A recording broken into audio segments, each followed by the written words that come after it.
Ini SD card gua, Lexar Professional 1667X UHS 2 V60 256 GB. Baru gua beli, harganya 2,2 juta. Dan gua tahu persis ini dulu harganya berapa. Karena kartu yang sama persis ini gua beli berulang kali, punya banyak gua ini buat kebutuhan konten ini semua. Ingat banget pertama kali gua beli itu 700 ribuan. Terus gua beli lagi udah 1,4 juta. Dan sekarang berapa? 2,2 juta.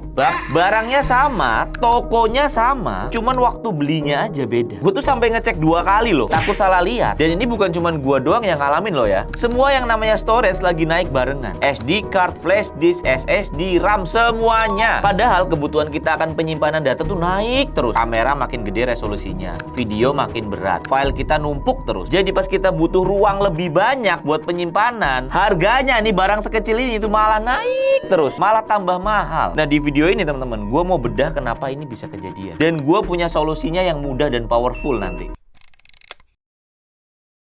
Nah terus kenapa harganya bisa segila ini? Penyebabnya tuh cuma satu teman-teman. AI, Artificial Intelligence. Gini ceritanya. Semua storage yang lu pakai itu isinya chip namanya NAND flash atau NAND flash kita sebut. Nah chip yang sama persis itu juga dipakai buat bangun data center AI. Dan kalian tahu kan AI semeledak apa kan? Sekarang Google, Meta, Microsoft, Amazon lagi balapan bangun infrastruktur AI. Mereka nggak beli 1-2 keping kayak kita, tapi borongan sekali beli ratusan juta keping bro. Sementara pabriknya Samsung, SK Hynix, Micron, kapasitas produksinya tuh ya segitu-gitu aja. Karena nggak siap menghadapi ledakan infrastruktur AI ini. Jadi mereka harus milih mau ngelayanin siapa duluan nih. Milih jual ke kalian atau ke pabrik besar yang order gila-gilaan. Jawabannya udah ketebak. Dan secara bisnis wajar sih. Mereka pilih data center. Karena untungnya jauh lebih gede daripada jualan ke kita. Gua kasih tahu nih angkanya nih. Tom's Hardware mengutip perwakilan Kingston, salah satu produsen storage RAM, biaya NAND naik sampai 246% dari awal 2025. Yang bikin ngelus dada lagi, 70% dari kenaikan itu terjadi cuma dalam 60 hari terakhir guys. Di Indonesia juga udah kerasa sekarang. Harga kartu memori sama flash disk dilaporkan naik rata-rata 123% dibanding tahun lalu. Jadi kalau lu ngerasa harganya mahal banget pas belanja, lu tuh nggak salah. Emang naiknya segitu.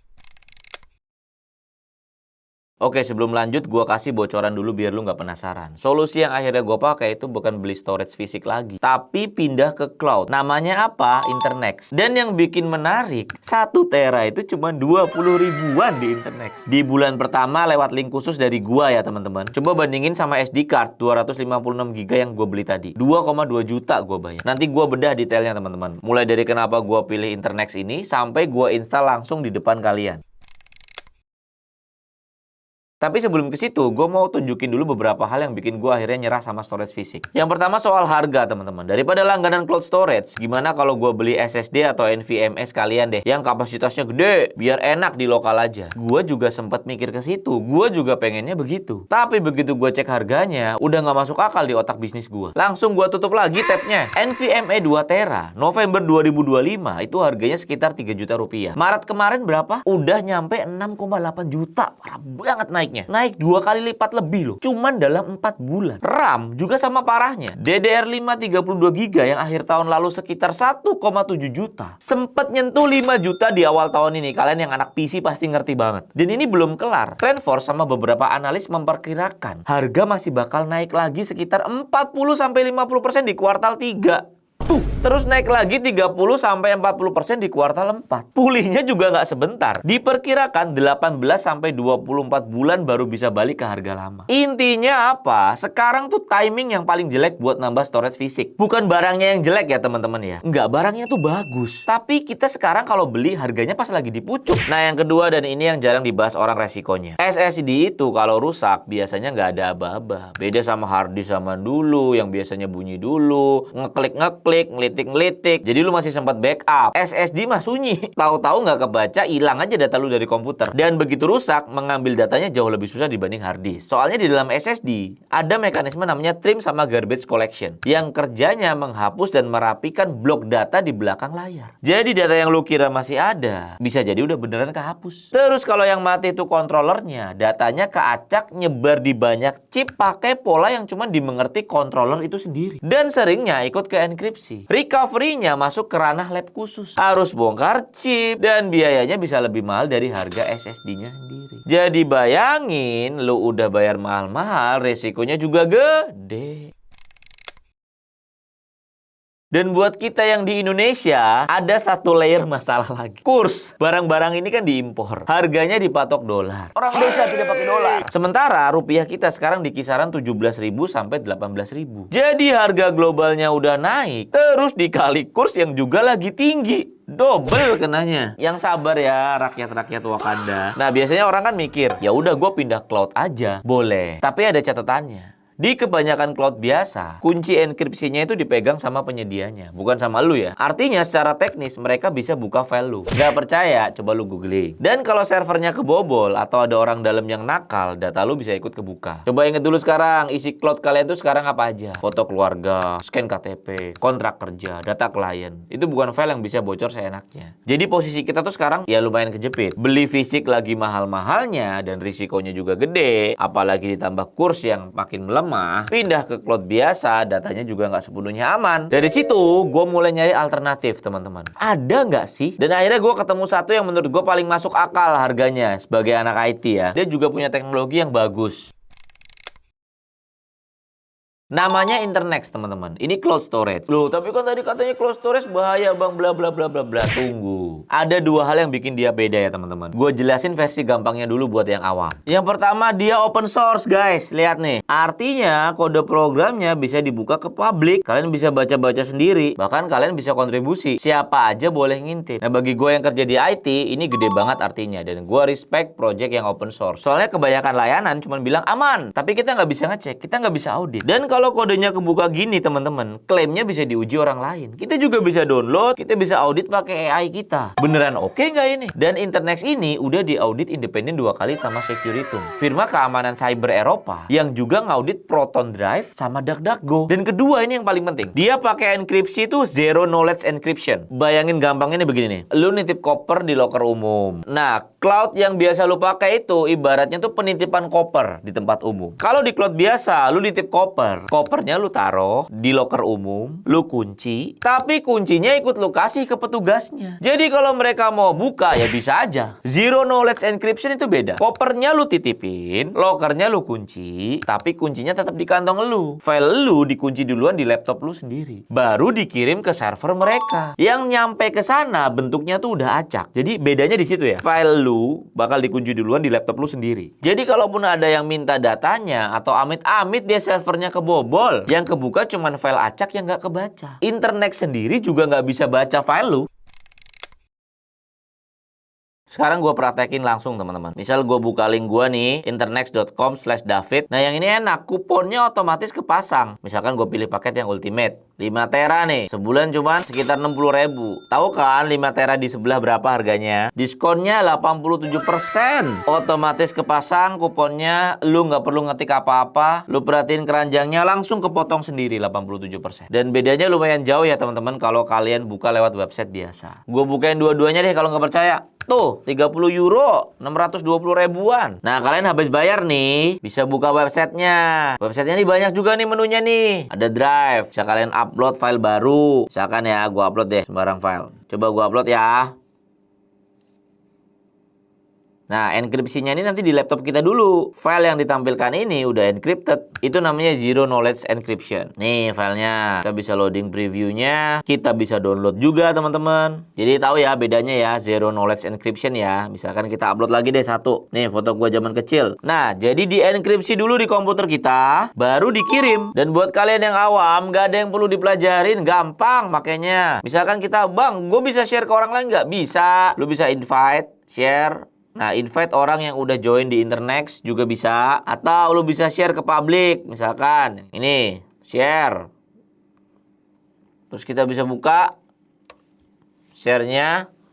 Nah, ini file share-nya yang udah ada. Temen kalian, walaupun gak join Internext, bisa download, bisa preview dulu. Dan link share ini berlaku cuman ke file yang memang diklik button share. Jadi gak sembarangan file, nanti dikira semua bisa di-share. Jadi buat kalian yang awam, gak ada yang perlu dipelajarin sebenarnya. Ribetnya nol, sama kayak cloud storage biasa. Tapi keamanannya beda. Itu bagusnya Internext.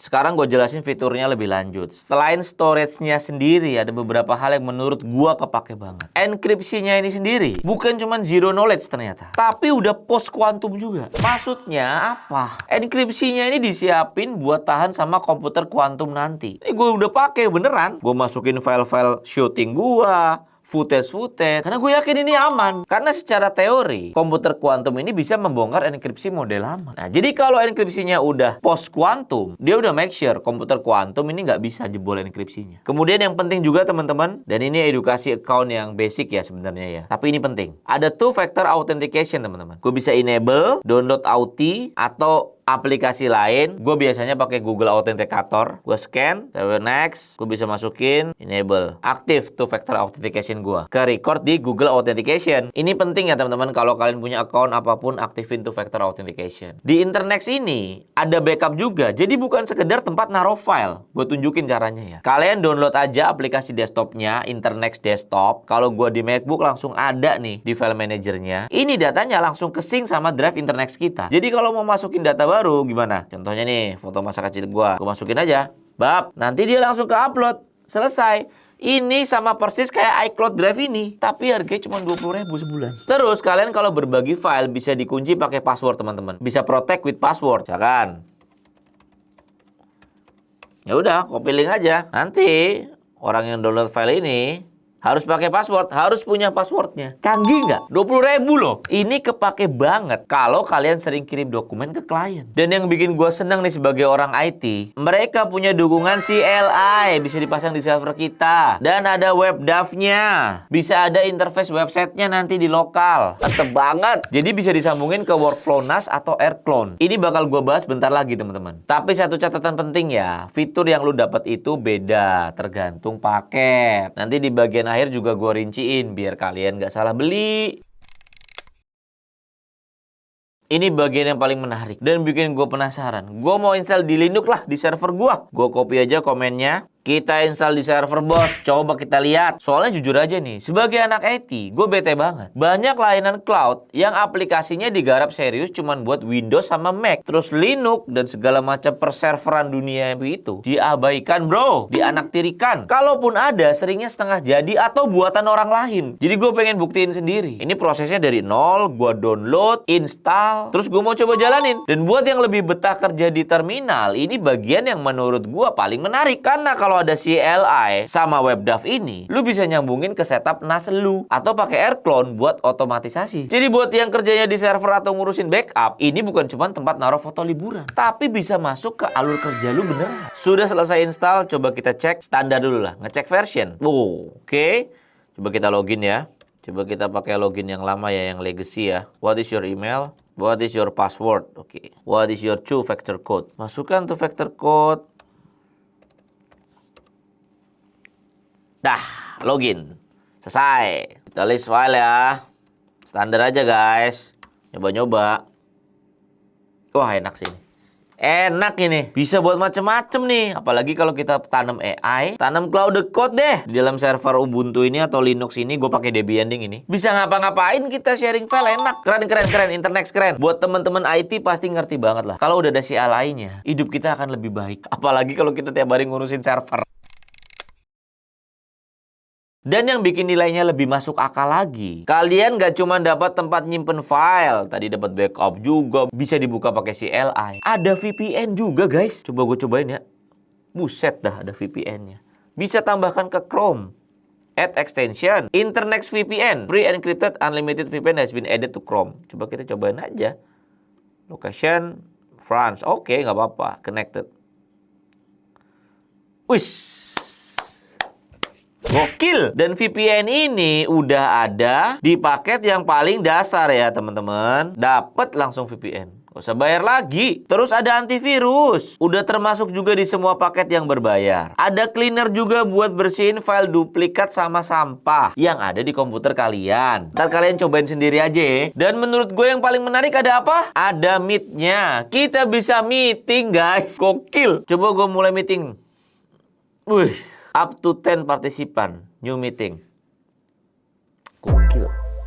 Bisa Bisa dapat meeting segala 20.000 coy. Tapi ini gue sebutin apa adanya ya teman-teman, biar kalian nggak salah harap. Meeting itu adanya di paket yang paling atas. Di paket yang paling atas juga bakal ada mail coming soon, foto coming soon. Dibaca nih, banyak banget fiturnya yang di paling atas. Bahkan ada file versioning. File versioning itu apa? Jadi kalian kalau punya file yang sama, versionnya bisa berbeda-beda. Contohnya, kalian ngedit dokumen, ngedit tanggal 19 sama tanggal 20, itu versionnya kesimpan semua tuh. Jadi kalau ada apa-apa bisa rollback ke belakang. Kalian kalau ambil paket yang 1 tera, tetap dapat VPN sama antivirus. Jangan berkecil hati, tapi Meet-nya belum masuk. Makanya bentar lagi bakal gua kasih saran paket mana sih yang paling worth it di internet sini.